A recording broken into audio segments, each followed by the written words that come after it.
Fortis अस्पताल मोहाली ने 81 वर्षीय एक मरीज पर trans catheter mitral valve replacement TMVR प्रक्रिया सफलतापूर्वक की है, जो उन्नत कार्डियक केयर में एक महत्वपूर्ण उपलब्धि है। इस सिलसिले में एक प्रेस कॉन्फ्रेंस हुई। आओ देखते हैं एक रिपोर्ट। हमारे हार्ट में 4 वेल्व्स होते हैं, उनमें से एक बहुत इंपॉर्टेंट वेल्व जो है वो माइट्रल वेल्व होता है। तो एक कृत्रिम चीज होती है, एक आर्टिफिशियल चीज होती है। जब वेल्व लगता है, इट्स नॉट नेचुरल, जो ईश्वर ने दिया वैसा तो नहीं होता। तो समय के साथ वो डीजनरेट होने लग जाता है, उसमें वो खराब होने लग जाता है। तो अभी पिछले कुछ वर्षों से कुलदीप सिंह जी को सांस चढ़ना शुरू हो गया था और हार्ट फेलियर के लक्षण आने लगे थे, और उसका कारण जब हम लोगों ने देखा तो हमने पाया कि इनका माइट्रल वेल्व जो है वो डीजनरेट हो चुका है। सो इट्स नॉट दैट कि वेल्व में कोई कमी थी या सर्जरी में कोई कमी थी। ये एक नेचुरल हिस्ट्री होती है हर एक चीज की। आप कह सकते हैं कि वारंटी पीरियड उसका 10 साल के लगभग होता है, तो 9-8 साल पे वो डीजनरेट होना शुरू हो गया था। और सर को काफी परेशानी रहती थी। हमारे पास रिपीटेड एडमिशन होते थे इनको हार्ट फेलियर को लेकर।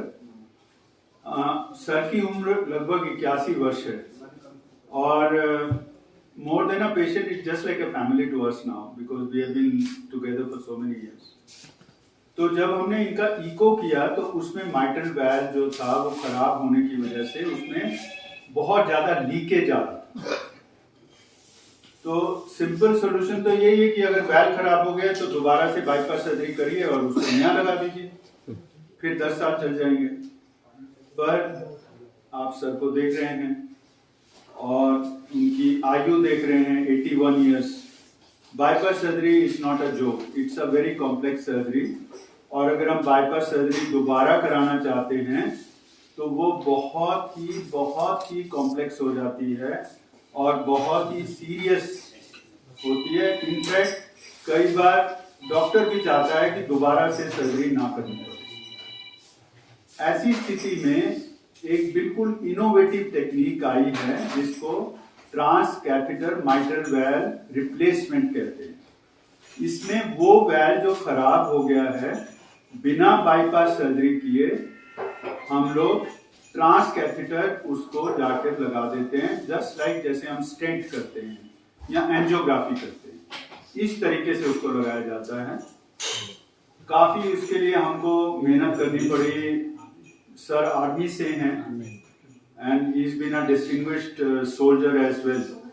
तो हम लोगों ने बहुत उसमें पेपर सब किए। अल्टीमेटली हमको अप्रूवल मिल गया अथॉरिटीज का। और अप्रूवल मैं आपको ये बता दूं कि ऐसा नहीं होता कि मैंने चिट्ठी लिखी और अप्रूवल हो गया, क्योंकि एक महंगा प्रोसीजर है। इसके लिए कई स्टेजेस पे वो एप्लीकेशन जाती है और उन स्टेजेस के बाद अल्टीमेटली सर का अप्रूवल हो गया। उससे पहले सर हमारे पास हार्ट फेलियर के लिए एडमिटेड थे। तो अल्टीमेटली जब अप्रूवल आ गया तो फिर हमने इनका माइट्रल वेल्व रिप्लेस किया। मैं ये बता दूं कि पूरी दुनिया में 2013 के बाद जब सबसे पहले ये वैंकूवर कनाडा में टेक्निक यूज हुई, उसके बाद लगभग 5000 ये इस तरह के रिप्लेसमेंट हुए हैं। भारतवर्ष में लगभग 300 हुए हैं अभी तक। और नॉर्थ इंडिया में ये दिल्ली में ऑफ कोर्स एस्कॉट, जो कि हमारा सिस्टर हॉस्पिटल है, वहां पर होते हैं। पर दिल्ली के ऊपर ये नॉर्थ इंडिया में पहला है जो कि हम लोगों ने यहाँ पर किया। तो इसमें क्या होता है कि जो ग्रॉइन होता है हमारा, ग्रॉइन के जरिए हम लोग एक कैथेटर को लेके जाते हैं और हार्ट के उस वेल्व तक पहुंचते हैं जो कि खराब है। वहां पर जाकर ऐसी विधि होती है कि नया वाल्व वहां पे लग सके। जो पुराना डिजेनरेटिव वेल्व है वो एक तरह से वहां पे एंकर का काम करता है, क्योंकि नया वाल्व आप सीधा लगाएंगे तो वो कई बार फिसल सकता है। पर जो पुराना वेल्व वहां पे लगा हुआ है वो एंकर का काम करता है और वहां पे नया वाल्व जाके चिपक जाता है। और वहां पे कई हीमोडायनेमिक पैरामीटर्स होते हैं जिनके जरिए हमने देखा कि जैसे ही वेल्व लगा, सर के लीकेज उसी समय खत्म होगी। लाइक इट वाज लाइक आपने बिजली का स्विच ऑन किया और ऑफ किया और लाइट आ गई और लाइट चली गई। तो it was such a gratifying result. इनके ब्लड प्रेशर एकदम से जो 80-90 चल रहा था एकदम से बढ़ गया, सैचुरेशन इंप्रूव हो गई, और अगले दिन जब पेशेंट को हमने वेंटिलेटर से बाहर निकाला, ही वाज ऑलराइट, और आज आपके सामने बैठे हैं।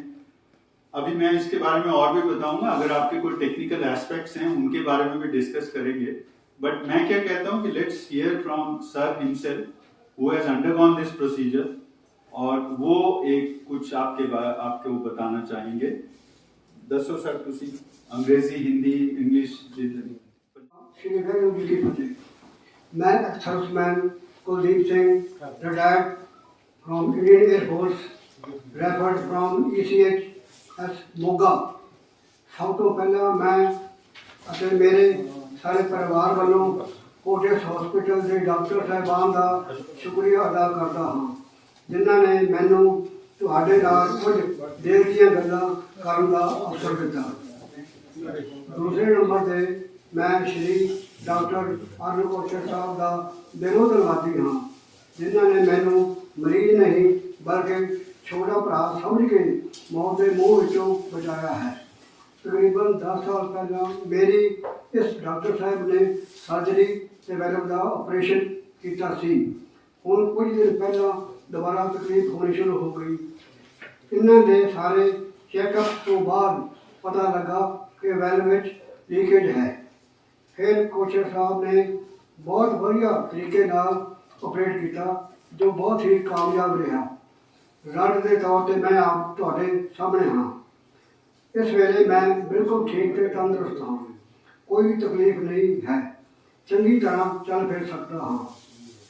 ਮੈਂ ਕੋਟਿਆਸ ਹਸਪੀਟਲ ਮੋਹਾਲੀ ਦੇ ਸਾਰੇ ਰਿਸਪੈਕਟਡ ਡਾਕਟਰ ਸਾਹਿਬਾਨ ਤੇ ਬਾਕੀ ਦੇ ਸਾਰੇ ਸਟਾਫ ਦਾ ਦਿਲੋਂ ਧੰਨਵਾਦੀ ਹਾਂ, ਜਿਨ੍ਹਾਂ ਨੇ ਮੇਰੀ ਦੇਖਭਾਲ ਬੜੇ ਵਧੀਆ ਢੰਗ ਨਾਲ ਕੀਤੀ ਹੈ।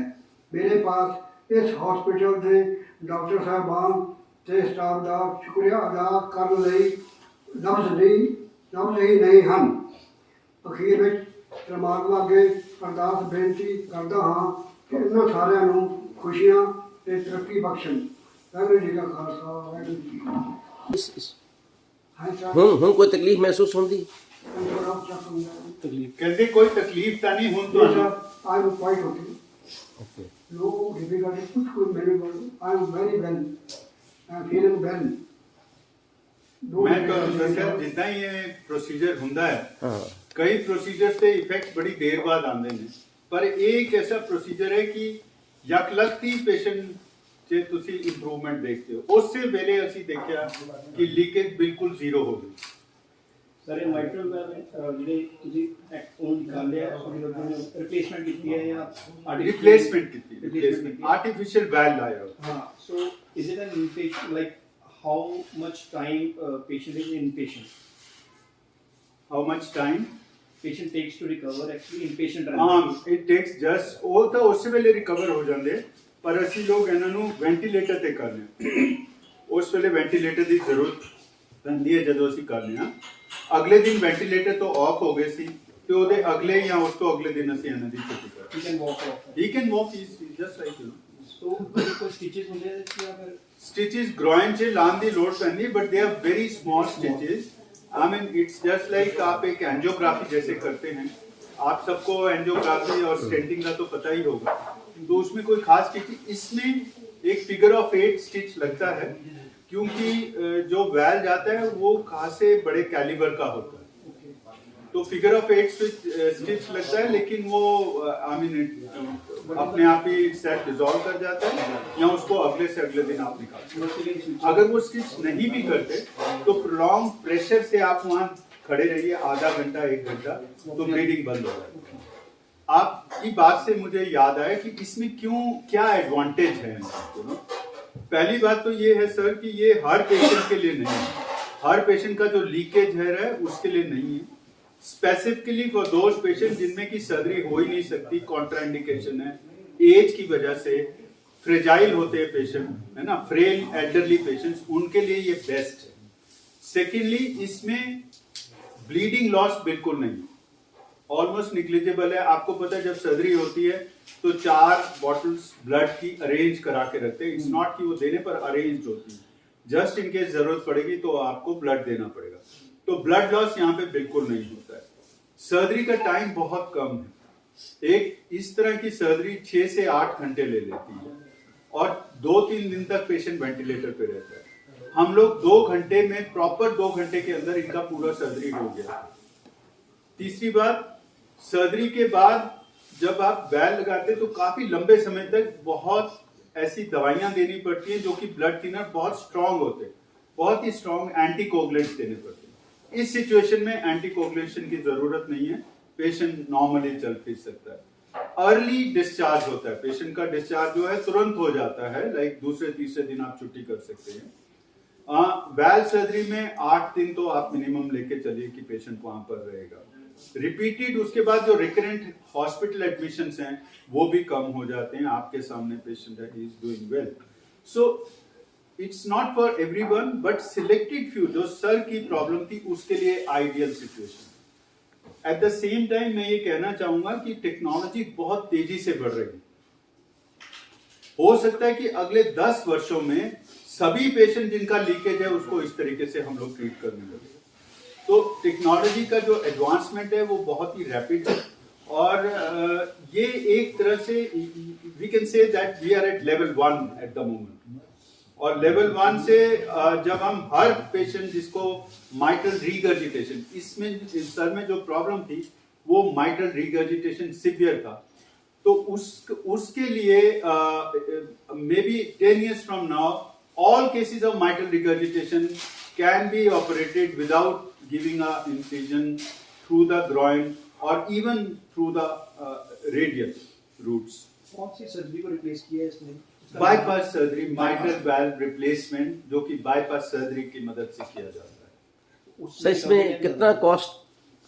देखिए, Involve दो होगा। बातें हैं, ये अभी इन्फेंसी में है और सर को तो कोई पैसे नहीं दिए गए। सर ने जो डिस्टिंग्विश सर्विस की है एयरफोर्स के लिए, he is been a very able soldier, तो उसकी वजह से सर का बिल्कुल फ्री हुआ है ECHS के माध्यम से। बट ऑफ कोर्स लगभग 14.5-15 लाख रुपए का इसमें खर्चा है। ये आपका फर्स्ट पेशेंट है, वो किसी के पहले भी हुए हैं? ये फर्स्ट पेशेंट है सर जी। First है। ये दिल्ली से ऊपर, दिल्ली से north to Delhi, this is the first patient. Total India में सर लगभग 300 पेशेंट्स हुए हैं, पूरे विश्व में लगभग 5000 पेशेंट हुए।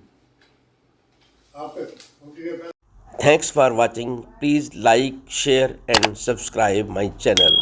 Thank you.